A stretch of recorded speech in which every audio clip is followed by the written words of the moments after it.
বছরে 100 টাকা দিয়েছিলাম, সেই ফসল আজকে হয়ে গেছে। এবছরে আমরা এসেছি, আমরা আবারও টাকা দেবো, ওই একতলাটা দুতলা হয়ে যাবে। ওখানে ইনশাআল্লাহ ইফতার করানো হবে, আদব পড়ানো হবে, কেরাত পড়ানো হবে, বুখারী পড়ানো হবে।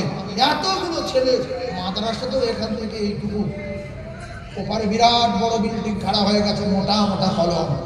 আল্লাহ পাক আপনাদের বিনিময়ে জান্নাতুল ফিরদাউস দেবেন।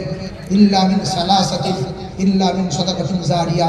আল্লাহর কসম, যারা মাদ্রাসায় দান করবে কিয়ামত পর্যন্ত তাদের কবরে লিখে যাবে, কিয়ামত পর্যন্ত কবরে লিখে যাবে, কিয়ামত পর্যন্ত কবরে লিখে যাবে।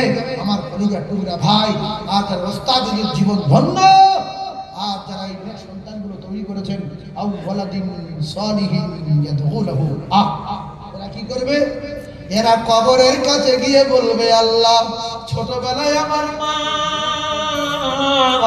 আমার কত কষ্ট করে লালন পালন করেছে, ওগো আমার আল্লাহ, আমার সাপে কামড়ালে বলতে পারতাম না, আমার পিপিলিকায় কামড়ালে মাকে বলতে পারতাম না, ক্ষুধা লাগলে মাকে বলতে পারতাম না, আর আমি পায়খানা করে পায়খানায় গোড়াগুড়ি দিতাম, মাকে বলতে পারতাম না।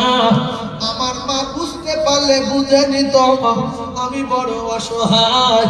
আজকে আমার মা, আমার জন্মদাতা পিতা কবরে, ওগো আমার আল্লাহ, আমার মায়ের কবরে আগুন জ্বালিয়ে দিলে কারো ডাকতে পারে না, আমার মায়ের কবরে সাপ দিলে কারো বলতে পারে না, আমার মায়ের কবরে মাটি চাপ দিলে কারো ডাকতে পারে না, শুধু কাঁদে।